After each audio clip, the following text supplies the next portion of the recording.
What's up, everybody? It's your boy Devon Taylor here, aka Deezus, and this is my podcast, Deezus Take the Reel. No, this is not a religious podcast. This is a podcast where we talk movies, we talk life, we get a little weird, so unless movies are your religion, in that case, consider me your Lord and Savior. Today's topic of discussion is a particular type of movies, guilty movie pleasures. So, guilty movie pleasures are movies that are so bad, but feel oh so good. And a oh-so-bad and oh-so-good friend of mine joining me for today's topic of discussion is Levi Vandiver. I like how you started out with "I'm a bad friend." Thank you for that. It was for the segue. Okay, I'm not very good at segues or transitions. It was an honest attempt at a transition. I gotta take the easy ones where I can get them because I am not very good at transitioning. And the type of friend Devon is easy when you can get them. No. Oh. You walked right into that one. Okay, well, we're even now. Well, for now. I'm sure one of us will say something offensive to the other one soon. Oh, yeah. So me and Levi, we've been friends for a few years now, and one thing that we've bonded over is movies, because obviously that's why he's on this show, because we talk about movies. Levi is not like an entertainer or comedian or anything. He's just a dude. He's a dude that likes to smoke weed and watch movies, and I'm a dude that likes to smoke weed and watch movies. Yep. So there we go. I'm not even a big follower on Twitter or anything. I don't know my handle or what these hashtags mean. Everyone knows their handle. Everyone knows their hashtags. Ugh. Anyways, so we are going to get this underway. Yes, we're talking guilty movie pleasures. These are movies that either you feel bad for liking them because you know you shouldn't, or it's so bad that it's just good and it's fun to watch, or any number of things. And these are movies that me and Levi like to watch because these are usually indie films, or they're cult classics, or B-rate films, stuff of that nature. So yeah, that's what we're going to be talking about today. Yeah, just films you enjoy, just it's kind of bad or the premise is outrageous, but you love it anyway, and you fall into you buy into it. Yeah. Regardless of other opinions either, because guilty movie pleasures are very particular to the person. It's not just, Yeah, you fell asleep when watching my guilty movie pleasure. Yeah. For 10 minutes, I mean. It was the final 10 minutes too. It was getting good. Debatable. We'll talk about that a little bit later when we discuss our favorite guilty movie pleasure movies. But before that, we have a little introduction game. It is called Guilty or Pleasure.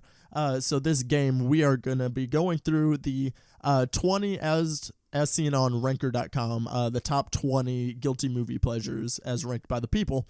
And we will go through and say whether it is guilty, as in it is a guilty movie pleasure and deserves to be on this list, or if it's just a straight pleasure, because we were looking at this list and some of these movies are just good movies. But like you said, film is subjective, so whether we think it's good or not doesn't really matter, but we're going to talk about it anyways. All right, so starting with number 20, we're just going to go down the list and just talk about it for a minute. And when I say a minute, I don't even mean a real minute, because we tried to do this yesterday and it didn't go so well. I mean, I guess it went really well. It went well. We just had too much fun with it. Way too long. Yeah, we got way into it, so we're condensing this list down. So, starting with number 20 is the Russell Crowe, Joaquin Phoenix classic, Gladiator.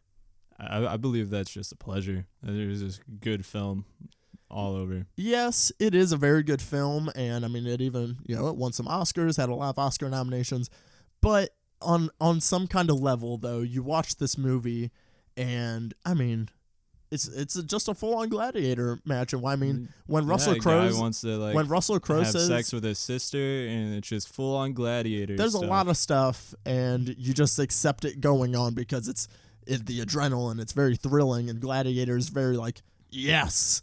But at the same time, I mean, when he says, are you not entertained? He's practically talking to the audience, because at this point, we might as well be the people in the Gladiator. You're not arena. Guilty for watching that film. You tell anyone that you watch Gladiator, it's going to be yeah, that's just a great movie. I guess. I mean, yeah, it is a really good movie. Don't get me wrong. I love Gladiator. But I think it is guilty. I believe it is a guilty movie pleasure.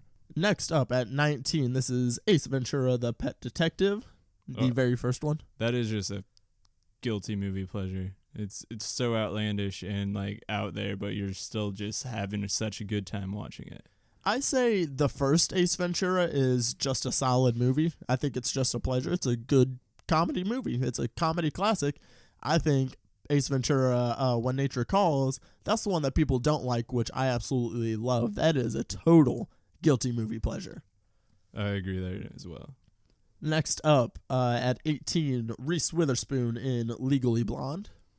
Yeah, that is totally a guilty movie pleasure because you never feel like you can tell anyone about it after you watch that film. Yeah. I mean, unless you are like a theater choir type of person. Because you're just kind of like cringing, like, why am I watching like this really high-pitched Reese Witherspoon voice the entire time? And it kind of hurts, but you don't look away. So I feel like it's a very guilty movie. I just don't really like the movie, so I could care less. But, I mean, I would say it's a guilty movie pleasure. I mean, it's definitely not a good movie. I just don't like it, so it's kind of whatever. All right, so we've talked about this one, kind of debated it. The Princess Bride. That is a fantastic film, and that's just a pleasure. See, I believe it is a guilty movie pleasure. I think it's a little bit overrated. You're just a hipster. It's very no. Hipsters are the you're ones. Like it's too overrated. Like people liked it before it was cool. Now I can't even like it now. No, hipsters are the ones going to these 1 a.m. screenings, reciting the entire script along with the movie because they are in love with it. Well, that's just because it's a cult classic. Because everyone loves it and it's awesome. It is a cult classic and it is a good movie. Don't get me wrong, but I don't think it's as great as. I mean, it's very quotable. The quotes are very. You can plug those quotes as you wish. Inconceivable. I mean, you can plug these quotes in wherever, but I think that's what it is. I think it's a good quotable. You killed my father. Prepare to die. Exactly. So good. Next up, we have Clue, the Tim Curry classic, Christopher Lloyd. The very first before. Hollywood started making other movies of games and toys and stuff. This was the original making a movie out of a game. Before Battleship. Before Battleship, before Angry Birds, we had Clue. And Clue was actually dope. I think Clue it's a guilty movie pleasure for sure. Clue is the really only silly. one that was able to pull it off. It really did. Like the ensemble cast works super well. It's still holds up today. I watched it sometime last year. I think it was around New Year's I watched it last year. I would watch Clue so many times over Pixels. Yeah, Tyler loves Clue. That's one of his favorite movies. But it totally holds up. But it is a guilty movie pleasure for sure. I mean, come on, it's a game board. Like it really is. And then we have at number 15 the homoerotic Top Gun. That is a guilty movie pleasure for sure. Everyone like looks back on it and they're like, I love that movie. And they're like, why? And he's like, just all the action. And he's like, no, you watched it for the love story between Maverick and Goose. So don't lie. I have a correlation that the more you play your theme song throughout the film, the more of a guilty movie pleasure you are. Top Gun plays Highway to the Danger Zone 3 times in this film, including the credits. Mortal Kombat, on the other hand, plays its theme song like 17 times throughout the movie. So I mean, I think that stacks up. There might be a little correlation there. I think so. Top Gun is a total guilty movie pleasure, though. I mean, it is great. The volleyball scene. I mean, there's a random volleyball scene in a movie about a fighter jet academy. That happens. Also, that's what happens in the Air Force. Everyone just plays volleyball and like goes around shooting things and falling out of airplanes. And singing in bars. Yeah, this movie's a guilty pleasure for sure, but it's a really good one. Next up at number 14, Die Hard, the Christmas classic. Yes, that is my Christmas guilty movie pleasure. I force my entire family to watch that every Christmas. And it hurts so bad this year when I watched Alan Rickman fall off of Nakatomi Plaza again. In lieu of 2016's death rate. That was 2016 was Gruber falling down off a what Nakatomi Plaza. Okay. I always never want to say Nakatomi Tower by accident or Plaza, but yes. Yeah, because people will correct you. I know. Like, Hardcore. Die Hard fans are like, what'd you just say? They're diehard fans. Did you It's just say in the name. Did you just say Tower? Oh my, no, fuck you, man. You don't like Die Hard. You don't know. You don't like Die Hard like I like Die Hard. I'm a Die Hard fan. It's like Chris Farley when he was doing the interviews on SNL. He was like, "You see Die Hard when he walked over the broken glass." Yeah, that was awesome. Seriously, people take Die Hard like very seriously. Next up at number 13, good old Spaceballs. Spaceballs is an amazing guilty movie pleasure. It's one of the spoof original parodies. spoofs. Yeah, one of the original parody movies, and it works so And well. it's Mel Brooks. You It can still never holds go up wrong today. with Mel Brooks. Robin Hood Men in Tights, Spaceballs, Blazing Saddles. Yeah, These Mel are all Brooks just is great Mel films. Brooks is he's a class act, and then you got Rick Moranis in his prime. Rick Moranis said the only way he's making a comeback to acting is if it's for Spaceballs 2. He said that is the only movie he will do, Yeah, and only if he wouldn't give it up for Ghostbusters. and so. only if Mel Brooks directs it too. Like Rick Moranis said, that's the only way I'm appearing in another movie ever. I'm afraid for that though. With how this year's going, I know it's like the last day, but like Mel Brooks is like, I'm signing on, and then he dies. Like, think of because all- he's like 100 now. I mean, yeah, but think of all the juiciness of the prequels that Spaceballs can make fun of. I mean, really think about it. That's true. They I will think have a lot to go off of. It could be so good. But yeah, Spaceballs, total guilty movie pleasure. Number 12. I hate this movie, but I mean, it is guilty. Armageddon. I don't think it's a guilty movie pleasure. I just think it's a bad film. Like, you I mean- watch it once and you're like okay, and then you like think about it, and then you're like, this was all just Well, too yeah. convoluted and dumb. It's a really stupid And then premise. you're like, I don't need to watch it again. Stupid premise. Number one question, why would you not train astronauts to be oil drillers instead of take some oil drillers and teach them to be astronauts? They had 6 weeks. That's plenty of time to become a driller. Because all of those comedians and comedic actors did not look like astronauts. No. I mean, yeah, that does make sense. Michael Bay has an answer for this question. I don't remember what it is, but he literally will defend it in interviews. Like, Michael Bay, come on, man, just admit it. My favorite film of Michael Bay is one that he didn't even direct. He was just in it, and it's a guilty movie pleasure, but it's Mystery Men. And he was in it for one scene. What scene?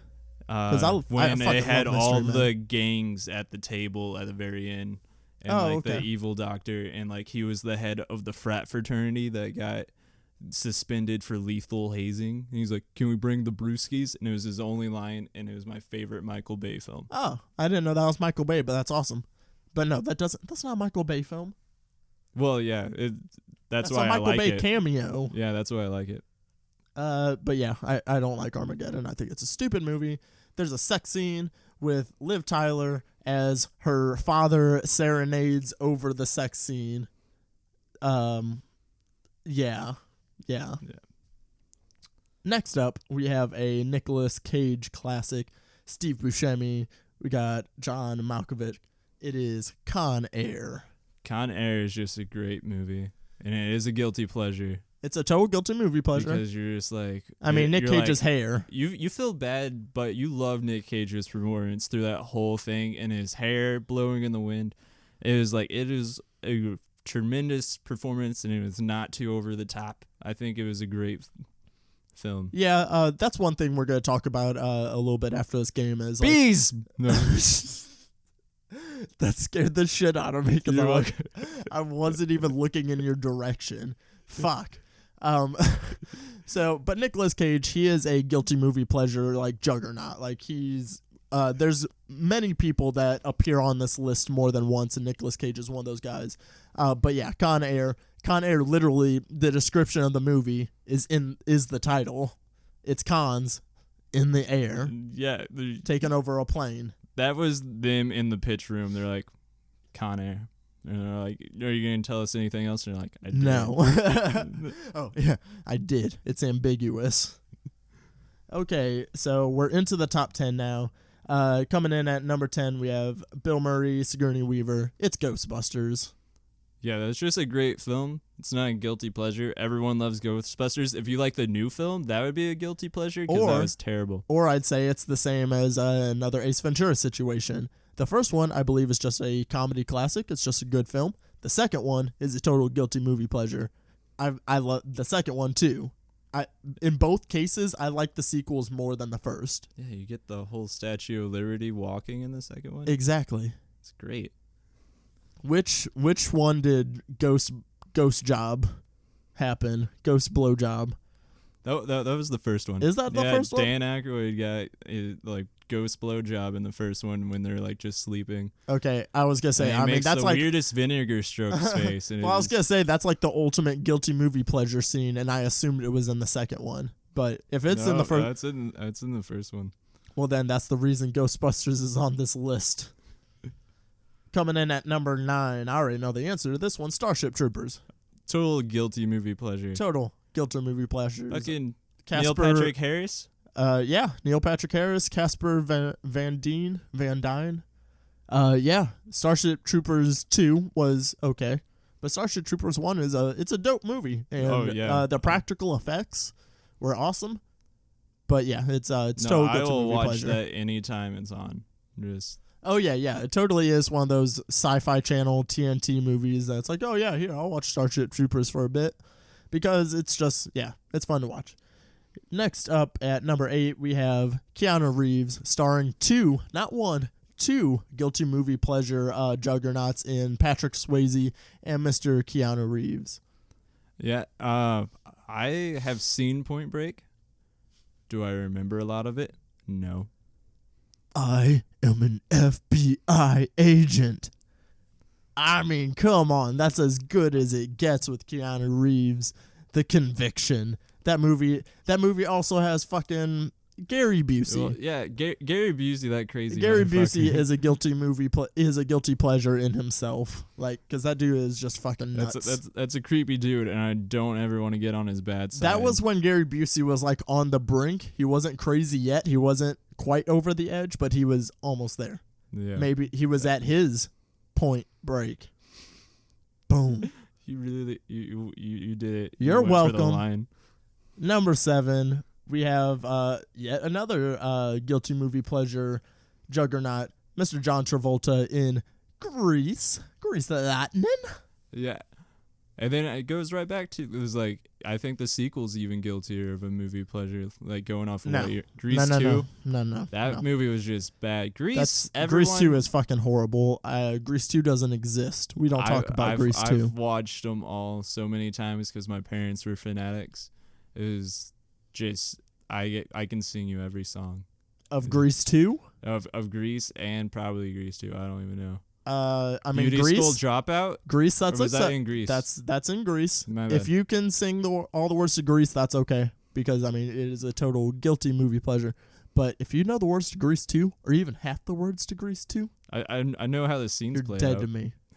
We're going to watch Grease 2, and if I even hear you humming, we're done. We're not friends anymore. But then it just means you watch Grease 2 too. If I even see you tap your foot, we're done. Fuck Grease 2. Next up, Tell me how you really feel.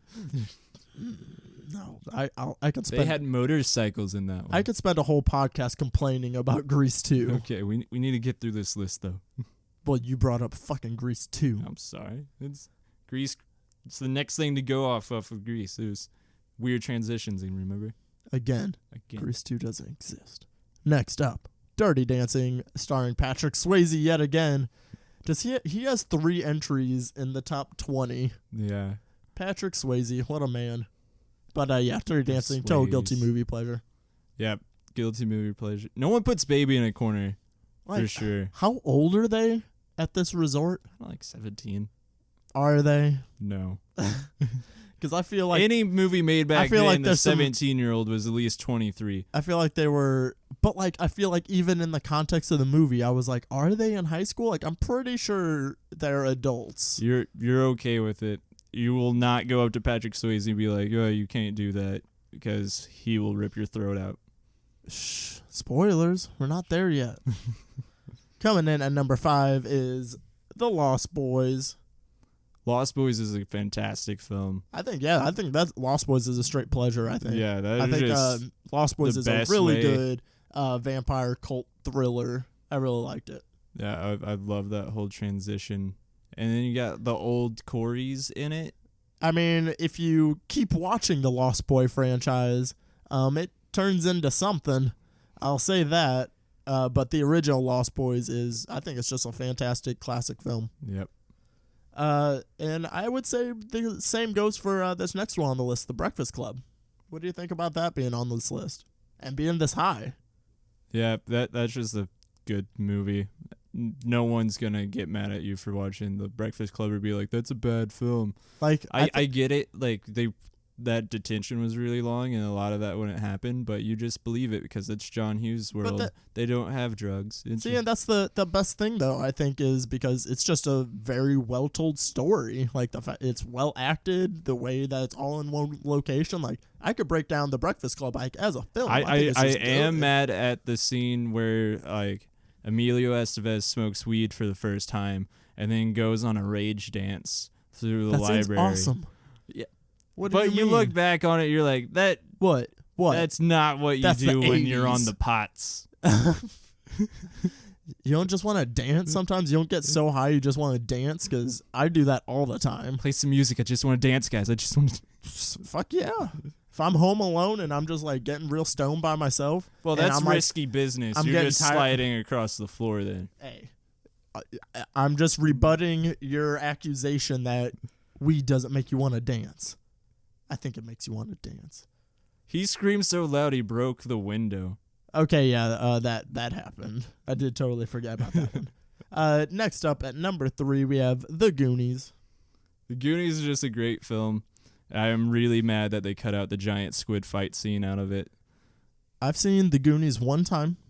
It was when I was really young. I don't remember shit from this movie. I feel sorry for you. I don't remember shit from this movie. That movie's so good, and you can watch it as many times as you want, and you still root for them, and you know the same things are gonna happen. Like, they used to have the best antagonists with, like, the Pertelli brothers or, like, mom. Can you not hear me? Now I can. It's just such a good film. You need to rewatch it. Yeah, I do need to check it out. There's a lot of movies that I've realized. Movies I watched when I was younger. It's not that I haven't seen them, just like watched them when I was younger, maybe before I could actually appreciate it, or I don't know. I really just don't remember watching The Goonies. Coming in at number 2 is Will Smith. It's Independence Day. Got Jeff Goldblum, Brian Pullman. One of the most epic speeches film of all time. That's just a pleasure. That's a good film. It's not a guilty pleasure. You get Will Smith punches an alien in the face and knocks it out, and drags it through a desert. I'd say that's pretty. That's evidence of a guilty movie pleasure. It's not like he MacGyvered a gun out of, like, toothpicks in a thing and then, like, shot it. Like, he just punched it. That's just straight up manliness. And I'm pretty sure, didn't he say "Welcome to America" when he did it? I'm like almost positive. He said a one-liner. Or "Welcome to Earth," maybe. Yeah. Either way, yeah, no. And then he lights a cigar on top. That is the American dream. And then he lights a cigar, yes. It's the American dream. And that speech at the end to rally the troops. You got Randy Quaid. Anything Randy Quaid's in, I love. That guy That's a really random actor to look out for. It is, because he's crazy. I love Randy Quaid's filmography. You realize it's Dennis Quaid's brother. Well, I think Randy Quaid's just in a lot of things. So his percentage of being in good things is pretty high if you're in more things. Well, he hasn't been, because he's been on run from the cops lately. He just got, like, arrested like 5 times trying to go to Mexico. Damn it, Randy Quaid. Like he's got real bad issues now, but, like, just seeing that craziness manifest in his goofy on-screen characters, I just love that actor. Yeah, no, Randy Quaid's dope. Kingpin. All right, so the number 1 movie, and this is not going to be a very climactic discussion because I haven't seen it, but the voted number 1 by the people, number 1 guilty movie pleasure is Roadhouse, starring, once again, Mr. Patrick Swayze. Yeah, you can never go wrong with Roadhouse. wanting to roundhouse kick anyone after you see that is just a great feeling because you think you can do it.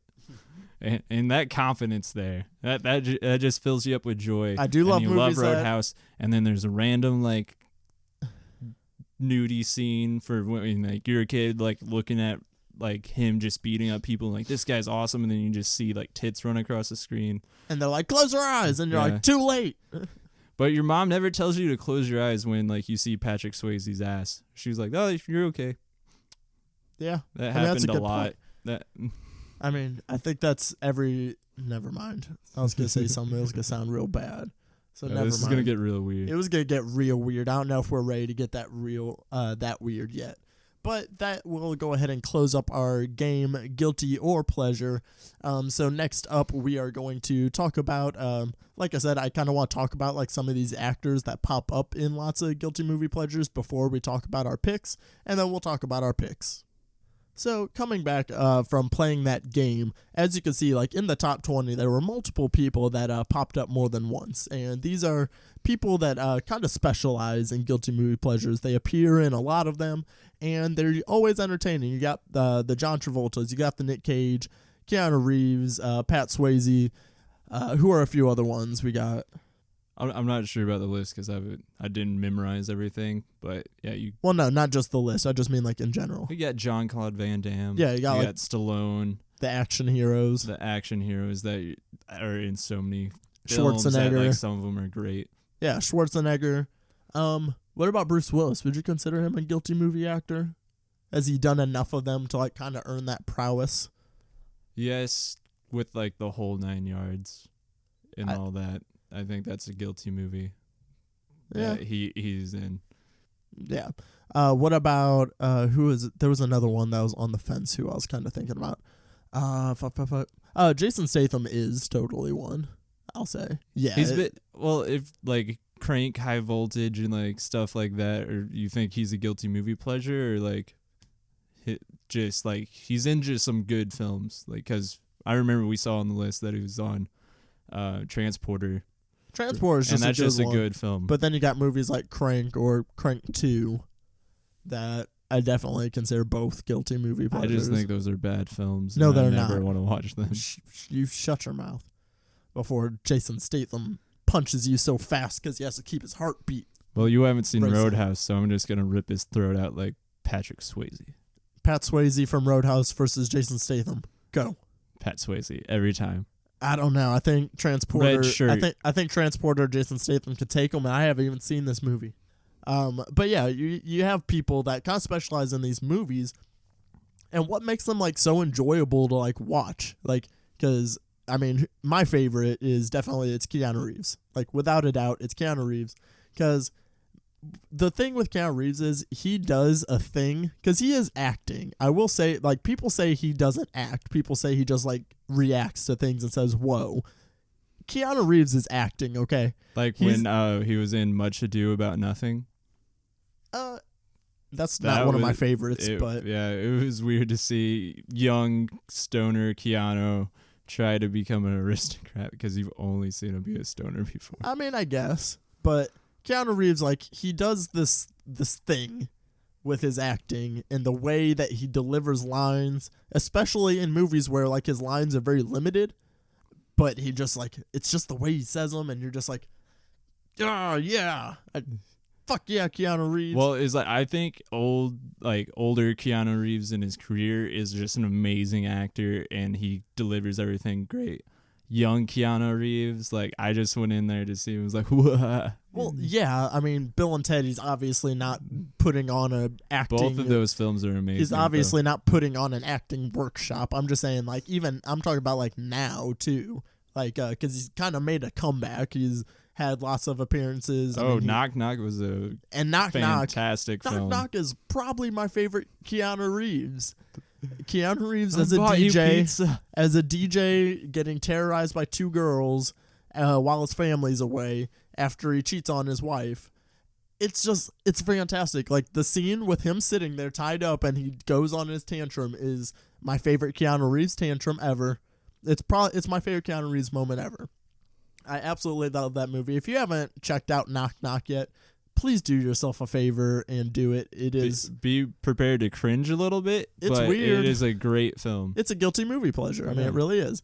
But yeah, Keanu Reeves is my favorite. Who's your favorite of the guilty movie juggernauts? I'm gonna have to go with Randy Quaid. No. Again. No. That he is a great film. Like any He's film, a great he's a film. great film. Like any film that you watch with Randy Quaid, every time you see him, like he'll just be a supporting actor and pop up, and you're gonna be great. But even when he is the main guy, like in Kingpin, that is such a good film. And you'll watch Woody Harrelson with like one arm and Randy Quaid just bullshit back to each other. But that's the all thing. the time. See, but here's the thing. I wouldn't exactly put Randy Quaid in here because like he's not like the thing that Well, he's makes... in all the vacation films, which are also guilty pleasures. Okay, but here's And my Cousin Eddie Shitter's Full, like it's perfect. Here's my rebuttal though. I think like even though he is in these films, he's not like what makes the movies guilty movie pleasures. He's always like he's a good character actor and he kind of anchors the film a little bit. He's not really like what makes them guilty movie pleasures. And more the people we've been talking about are leading men. Like he really does pop up in like supporting roles a lot. Yeah, that's true. But if Randy Quaid is in your heart, he is the guiltiest actor in out of like all movies. out of like all the actors that I enjoy and love, he's my guiltiest one. Let me phrase it like that. I don't think there's ever been a podcast that's talked about Randy Quaid as much as we have today, which is weird, but you know, that's what this podcast is. Knowledge is power, kids. Yes, knowledge is power. Knowledge about Randy Quaid is power, apparently. And it's kind of scaring me how much you know about Randy Quaid now. I don't know how I feel about it. He was just in enough films that I liked, and I read all the trivia on them, and then I learned everything about Randy Quaid. So you're like that Aziz bit in his stand-up where he's like talking about like a murderer, and he's like about to murder somebody, and then he's like asks him a question about Joe Pesci. And he's like, man, good thing I knew all these things about Joe Pesci. That'd be you, Randy Quaid, if he's like, what was Randy Quaid's very first film? And he'd be like, oh, it's blah, blah, blah, blah. Yeah, I'm not sure if I could go back to the first film, but if he threw me out a quote, would your Randy Quaid knowledge keep you? Would that alive. save you in a life or death situation? Do you trust it your will Randy Quaid save me trivia? more than it will save you. Yeah, you got a point there. I'm fucking toast. Yeah. If there's a Randy Quaid strangler out there, I'm dead. All right, so we're gonna go ahead and talk about our favorite guilty movie pleasures. Levi has been in town for the past few days, so we got a chance to rewatch both of our, well, in my case, watch his guilty movie pleasure for the first time, but then we got to both rewatch my pick. So we'll go ahead and talk about Howard the Duck first, because Levi is the guest. Yeah, that is my most guilty movie pleasure. Howard the Duck from 1986 is an amazing film that will leave you on the edge of your seat just wanting to know what is going to happen next. You'll have a smile on your face and you'll be confused the whole time. And you'll just end it and you'll just be completely content that you just spent 2 hours of your life watching this amazing film. All of those statements are true, or most of those statements are true. I'd say it's all true except for the times when I fell asleep. I fell asleep for like 10 minutes of this movie. And there's just so much going on. I was definitely wondering what's going to happen next because there is so much just strangeness going on in this film. And for someone that I like weird stuff. I'm not going to say I didn't like it, but it's not a movie I'm going to seek to watch multiple times. For those who don't know or never heard of Howard the Duck, this movie has been on the worst movie list since it came out. And I think it's received multiple Razzies. Razzies, I'm sure. I'm sure it has a really low Rotten Tomato score. But it's a movie. It's kind of like The Room. That's part of the reason people love it. Because I don't know. It's George Lucas coming together and make this another comic book film that no one who's ever done before, and no one's made a film like that with an animatronic kind of just like man in a really good duck suit. But it's just showing how like he was a duck that's also a human. And so like we have all these things attributed to ducks, like them swimming and flying. Howard doesn't do any of those. Yeah. And he's just making his way in the world today, and that's why the movie starts out just like a person moving to Chicago or like something and just like making their way in the city with not knowing a lot about, and it's just a duck doing it, and you're like, why am I watching? And you're happy and you want to see like what he's gonna do next, and you meet Leah Thompson, who's just beautiful, and we found out looked like a lot like nowadays Emma Watson. She did look like Emma Watson, and you get to see their romantic relationship growing, and you're like, I see this duck as a human, and you just buy into it, and stuff starts going down. You get Mr. Rooney from like Ferris Bueller's Day Off shows up, and he's like, I think I know where Howard the Duck is, and shit goes down. It turns into an actual sci-fi film, and instead of this rom-com vibe that you had before, and you get all these great action and the stuff that you love out of sci-fi and all the stuff you didn't know you loved in sci-fi. And then you get these actors' performances. I admit Tim Robbins' performance was was just over the top. It was like again, I agree with about 75% of what you just said, because that's my thing. Like I don't know, like, is this movie actually trying to like be a movie with themes and morals and like try to teach you shit and actually try to be a good movie that just turned out really cheesy? Or was this like supposed to be just like batshit crazy? Because if it was trying to be a real good movie, then it did not succeed, because shit just is too crazy.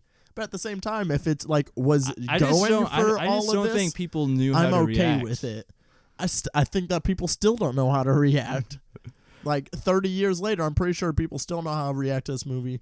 But I just watched it. I had a smile on my face the entire time. Every single scene, you get like just the witty banter back and forth, which the duck does have some witty banter, and like Howard like has some good one-liners. His dialogue was so like weird, because sometimes it was real good and like he was like really witty and shit, but then other times he would just like say something and it was just like, meh, like I don't know. I had a interesting viewing experience with Howard the Duck. You missed the airplane chase scene on a highway. They had a highway chase scene, and an airplane was just in like the mix of it. And you're watching this, and you're like, "This is happening." I guess. I see. The thing is, though, I can see why people love this movie, why it does have the cult following, and especially because I mean, apparently, this is the way the comic books are. Like, from the comic book fans, apparently, it's pretty accurate. The film is. So, I mean, it does. I can see why people do like it and why people love it. But this is one guilty movie pleasure just didn't really stick with me. It's not gonna make my list anytime soon. Well, you just now watch. I've That's true. Been watching this since I was a child. That is true. It might be a little bit of nostalgia stuck in there with me too, but I'm not alone. There are literally at least dozens of us, and that like this film. Yeah, I think nostalgia does play a part, and it is kind of one of those movies that it makes a difference if either A, you were around when the movie actually came out, like in the times, or B, if it is a movie that you just grew up watching. So, I mean, it does make a difference for sure. I mean, I can make that argument for, why I love A Nightmare Before Christmas so much, and people don't, like, people say, yeah, I get it, but I don't get it, you know? We're still debating if it's a Christmas movie or a Halloween movie. I'm not still debating. It's a Christmas movie. It makes no sense. I solved that on the last podcast episode. I'm just going to say it's a Thanksgiving film, just so you don't have to worry about it. Nah, it's a Christmas film. That's it. Christmas film. But yeah, Howard the Duck, watching that for the first time, that's the second time I've gotten to watch a movie for the first time for the podcast, so that's also fun, just because I like to watch movies that I need to catch up on, like a lot of movies that I should have watched by now. But yeah, I still haven't seen Casablanca, and I think I have to see that before I die. I still haven't seen Casablanca, and that's Tyler's favorite movie. Shh. So this is what we're gonna do for our next podcast. We're gonna on the next podcast, we have a classical Deezus Take the Reel. We're talking Casablanca. But yeah, I'm glad that I got to finally scratch this off the list. However, I don't think I'm going to be revisiting anytime soon. I'd have to be like three times as more stoned as we were watching that. Leah Thompson, which was already beautiful, pretty stoned. And then you get I forget the actor's name that played Mr. Rooney, and he did a great job, and he actually become a dark overlord, and him like going through the transition. That's whenever I checked out of the movie. It was just like that's 100% when I checked out of the film. I was like, okay, yeah, I'm okay, and then I fell asleep shortly after, and I woke up for the grand finale. But yeah, Leah Thompson, easily the best part of this film. She was hot as fuck. So that will go ahead and conclude our little talk on Howard the Duck. Next up, the other guilty movie pleasure, that this is something that we both love a lot, and it is my all-time favorite guilty movie pleasure. We are talking 1995, the Joel Schumacher directed, Val Kilmer starring in Batman Forever. When they put nips on Batman. Where they put nips on Batman. And see, the thing is, it's like Joel Schumacher is not my favorite person directing Batman. Val Kilmer is my least favorite Batman, but yet I still fucking love this movie because it's so... I think it's a really good blend of like the 60s Batman TV show with the Tim Burton. It's a good blend before it got too campy in Batman and Robin. So, yeah. I don't know. I think Batman Forever is a really cool middle ground. I think Val Kilmer Batman for this was chosen off his performance in Top Secret, in that parody spoof spy film. And then they're like, yeah, he can totally fit into the campiness of this Batman universe, but also trying to keep it dark at the same time. And I saw what they were going for with this Batman, because, like, that's the thing with Val Kilmer. Like, it doesn't feel like Bruce Wayne. I even said it, like, multiple times in movies. I'm like, that is not Bruce Wayne, because that is not how he would react to something. Because they wanted this Val Kilmer's Batman be like more sensitive and intellectual, and it was mainly about, you know, his brains and his trying to show Batman as the more detective part, because he is the world's greatest detective. So I do appreciate them going for that. It just didn't work. Yeah. Bruce Wayne was so awkward in this film, and we all know. And he gave himself up way too fast. Yes, he definitely gave himself up way too fast. But despite Val Kilmer not being Batman in this Batman movie, I still absolutely love it. Because what's the best part about Batman? The Riddler. It's the villain. Well, yeah, I just mean a Batman in general. But yes, in this case, the Riddler. Jim Carrey's Riddler in this movie is all sorts of fantastic. You have quotable lines everywhere. You have Jim Carrey at his zaniness, because you got to think this is back in 1995, 1994. He's coming off The Mask. And Joel Schumacher, as soon as Robin Williams was originally supposed to be a Riddler, he passed. Jim Carrey was the next choice, and he pretty much said, hey, that shit you did in The Mask, I want you to do that some more. And Jim Carrey was like, alrighty then. And not only with just, like, for villains, this movie had two villains, not just Jim Carrey, and you got... and then you have the Tommy Lee Jones, the ever ageless, stuck at 77 Tommy Lee Jones playing Toothface. And for a person that's not a comedic actor, in this film he keeps up toe to toe with Jim Carrey with all of the excitement and like going around and like performing heists and be skittily like little schoolgirls together. Tommy Lee Jones he's never been a comedic actor.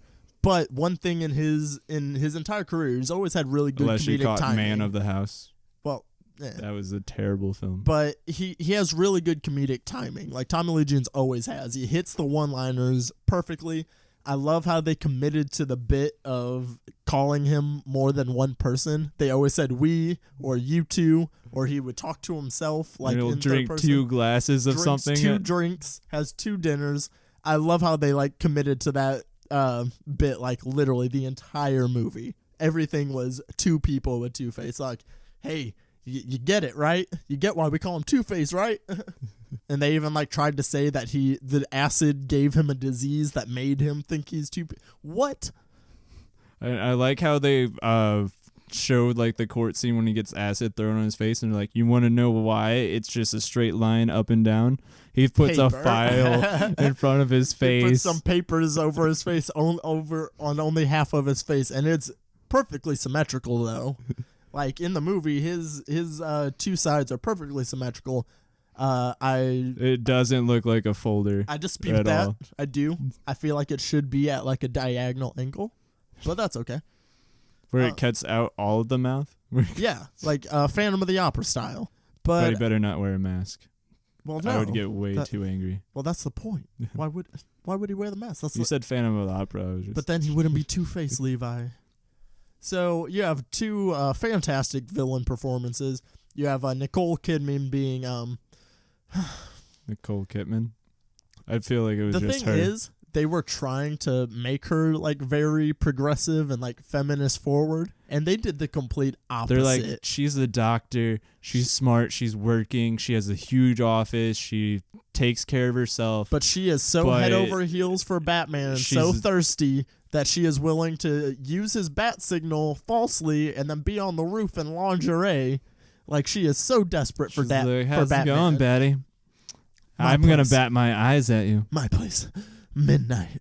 And I was just like, geez Louise, Chase Meridian, like, calm down. I see why her name was Chase, because, I mean, she was straight chasing Batman. Like, even she was better at chasing Batman than the Riddler and Two-Face were in this movie. They're like, we need to find Batman, we're going to kill him. She was like, I found him 2 nights in a row. How many times did the Riddler and Two-Face, like, kick Batman's ass or, like, catch him and then let him go? But they so many chances. They could have killed him so many times, but they washed it over because, like, if you kill him, then he won't learn nothing. I know. Because he has to see my riddle. He has to see my riddle. Well, exactly. That's my case for it on, like, just why this movie is such a great guilty movie pleasure. Knew exactly what it was. They ignored all logic. They played battleships in this movie. They ignored all logic. One, to insert that one good line, because it's an epic line. If we kill him now, he won't learn nothing. And then Two-Face is like, ah! But yes, they play battleships. You have Chris O'Donnell, who plays Robin. He's apparently a good fighter because he's a gymnast. All gymnasts are kung fu fighters. Don't try to rob any gymnasts anytime soon. But they are really good at doing their laundry. Oh, so good doing his laundry. Why is that laundry scene there? To show that he can fight. That movie, 100%, 10 out of 10, could do without that scene. But it's there anyways. The opening of this movie, so you get the montage, the bat nipples, the bat butt, and then the opening lines of dialogue of this movie are Alfred saying, "May I persuade you to take a sandwich, Master Bruce?" And Batman says, "No, I'll take drive-through." That's how this movie starts off. And he goes out on the bat car, and then you're like, yes, this is a Batman film. 5 minutes, there's 2 jokes about the car. Because when he meets up with Chase Meridian, she's like gushing over him, and he's like, "It's the car. Chicks dig the car." Like, this movie is... but like I said, I think it's the perfect balance of, like, you do have, like, the dark element, because it's nighttime this entire movie. Like, I don't think there's... Except like when they go to the manor at the beginning. Well, when they go to the manor and then when they go to the factory, like when Enigma and Bruce Wayne first meet. Yeah, because they're not going to stay after 5. I know I work 9 from 5 and we don't stay late. But this movie is nighttime, the entire movie. I mean, but it has, like, I love the neon colors of Gotham. Because every hoodlum loves neon. And when you're in the slums of Gotham, everyone's going to paint the walls neon green and have skulls and paint their faces. Like, those people put on a lot of makeup before they go out and hang out with their friends. They don't have a lot of money. They don't have a place to live. But, man, do they have neon paint. I love it. I love everything about Batman Forever. It is. It's not my favorite. It's not my favorite Batman film, but it's up there. I absolutely love it. Yeah, but it's a total guilty movie pleasure. And we talked about this part. One of my favorite things is how Batman is not a murderer in this film because he threw up some coins. Oh yeah, spoiler alert. That was spoiler alert for a 20-year movie. The Batman murders Two-Face, knowing damn well Robin wanted to do that this entire movie, and he's telling Robin, can I at least throw the coins? And he's like, no, I got this. Yeah, like, you can't teach Robin a lesson about not killing people, and then you turn around and kill the motherfucker, but Batman's like, I didn't do it. He tried catching the coins. You saw him. He fell. He's like, I just threw the coins up there. He didn't have to try to catch him and fall. It was all up to him. Every movie, Batman murders, and we find a way to go, nah, I don't think he did it. No, he's cool. Nope, 10 out of 10, not a murderer. Holy rusted metal, Batman. And holy rusted metal, and then the pause. Get it? Because it's a metal. It's got holes in it. Ooh, man. Batman Forever is one hell of a movie. I don't care what you say about it. It is a fantastic movie. And again, it's just guilty movie pleasure movies. I believe rewatchability plays a big part into it, because these are movies you want to watch over and over again. You want to learn all the quotes of it. And you can just enjoy yourself every time you watch it. So I think rewatchability plays a big part into guilty movie pleasures. Yeah. It was kind of like on TED 2 when they always just watch Flash Gordon, another guilty movie pleasure. It's another classic guilty movie pleasure. But yeah, they just watch it over and over again because, I mean, that's how I am with like Zoolander or Anchorman. I can literally watch those movies a million times. But not the sequels, because they all don't know how to do it right, apparently. Again, just like Grease, the sequels don't exist for those movies. I know you liked Anchorman too. I liked the fight scene. The fight scene was too much. Because it was so much that it made me smile.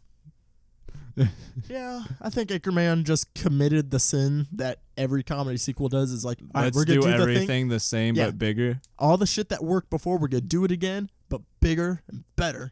And that's we'll agree to disagree on that one. And in 10 years, do you think we're gonna consider Anchorman 2 a guilty movie pleasure? No, but that's why I enjoyed 22 Jump Street as a sequel, because those two are just great movies. Yeah, those are great movies because it didn't try to do the same thing over and over again. They actually poked fun at it. Yeah.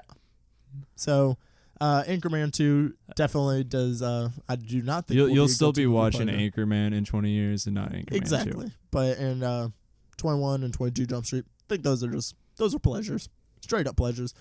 But I think that will go ahead and take us out. Levi, I would ask you to, plug some stuff, but you don't tweet much. If you recognize my voice on the street and you want to say something, don't. Okay. No.